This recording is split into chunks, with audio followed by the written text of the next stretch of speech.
Welcome aboard. Today, I wanted to talk quickly about how we kind of have forgotten about a card that was like a meta defining staple deck for, I want to say, like years, right? Like probably at least 1 or 2 years of GLC's life. And that card is Special Wave Wailord. So, Special Wave Wailord used to be the pinnacle of Hydro Pump type lists. It had multiple lists built around it, either offense or control. You had Leviathan, that was around for quite a while, very strong deck. Might still be strong now, honestly. I think the meta is really good for it. But Wailord is a 200 HP Pokemon, stage 1. Its ability makes it take 30 less damage from attacks after applying weakness and resistance. And its attack is 3 water and a colorless for 120. If it has any special energy attached to it, you get another 120 damage for 240. So you are effectively 230 HP and you're swinging for 240. Very powerful. Before I talk about why I think this card should see more play, I want to bring up the card that power crept it because I don't know how, but yeah, it got power crept, and that is the newer Wailord with the Hydro Pump attack. Now, looking at them, there are definitely weaknesses and strengths to both of them. They both have the exact same retreat cost, same weakness and lightning and everything, but the damage scaling is different, and notably, the new Wailord has 240 base HP, whereas Wailord has 200 plus the 30 from jumbo sized, right? This does make the Journey Together Wailord, the newer one, better, because there are ways to turn off abilities. Obviously, we know that. My last video was about Hex Maniac. So we see that these, ways to hurt abilities are very prominent in the meta. And being able to turn off jumbo size just means that you locked, 30 HP off of something that's supposed to go down in 2 hits. That's very impactful.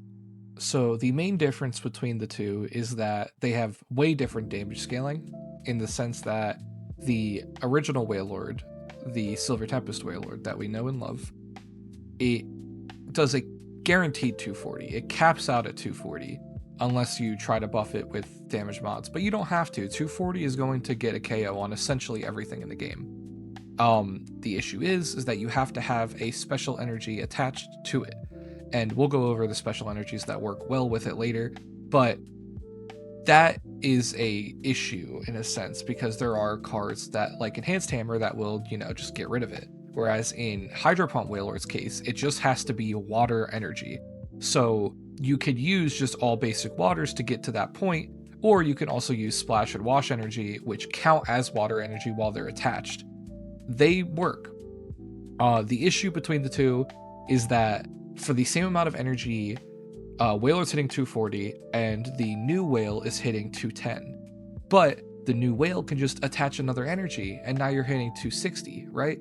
So if you have to for some odd reason go above that, you can, whereas Wailord is capped, hard capped at his 240. But that's not really too big of an issue. In the past, Special Wave Wailord has had 3 main partners in crime in the special energy range, and that is Wash Energy, Splash Energy, and Reversal Energy.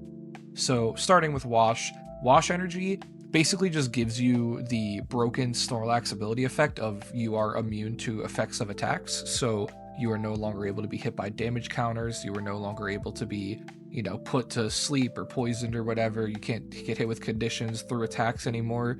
It just walls a lot of tricky things out. There are cards that are like, oh, I could sleep stall their attacker or like paralyze stall them, Unless it's from an ability or a trainer, you aren't going to be able to inflict any of those with Wash Energy attached. Splash Energy, when Wailord is KO'd, you can essentially pop the Wailord back to your hand and discard all the cards attached to it.